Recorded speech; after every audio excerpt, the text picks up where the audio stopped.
هذا مأمون أصغر أعضاء فريق الفرح سنا. جاهزا. برر، أنا جاهز. وفي غفلة من الجميع يحصل بسام على الكرة. لا يمكن. سيضطر وليد الآن إلى مواجهة الزميل بمفرده.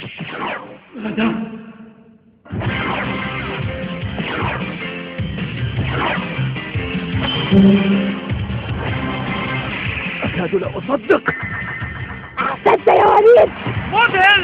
وليد يتخلى عن حراسة المرمى فجأة ويتحول إلى مهاجم. كيف تخلى عن مرماه بمثل هذه السهولة؟ إنها فرصتنا. لقد ابتعد وليد عن المرمى. هيا أسرعوا.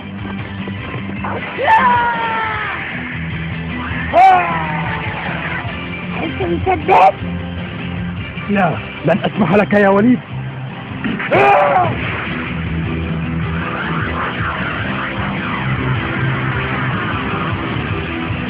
أجب، إنها لك.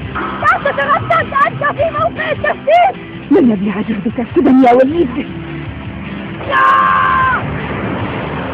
إذا ماجد هو خصمي الآن وليس وليد.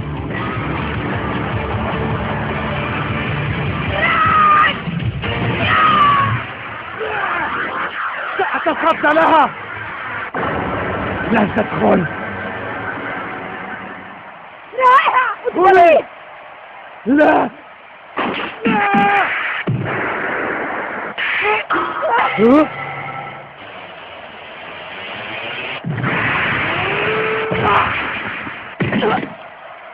تتمكن رعد من صد منية هذه. انهض يا ماجد، انهض. هناك متسع من الوقت. ممتاز يا ياسين. هيا تحرك.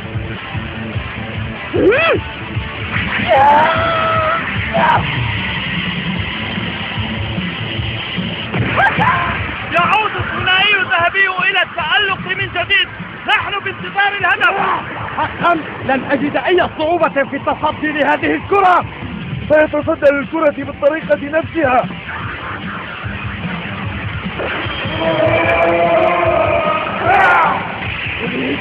ما زال وليد مصرا على إحراز هدف في مرمى رعب. الحارس في مواجهة الحارس. احذر يا لعب. لقد تغير مسار الكرة. رائع. إنها تبتعد. مزعج. ينطلق ماجد نحو الكرة محاولا إنقاذ ما يمكن إنقاذه.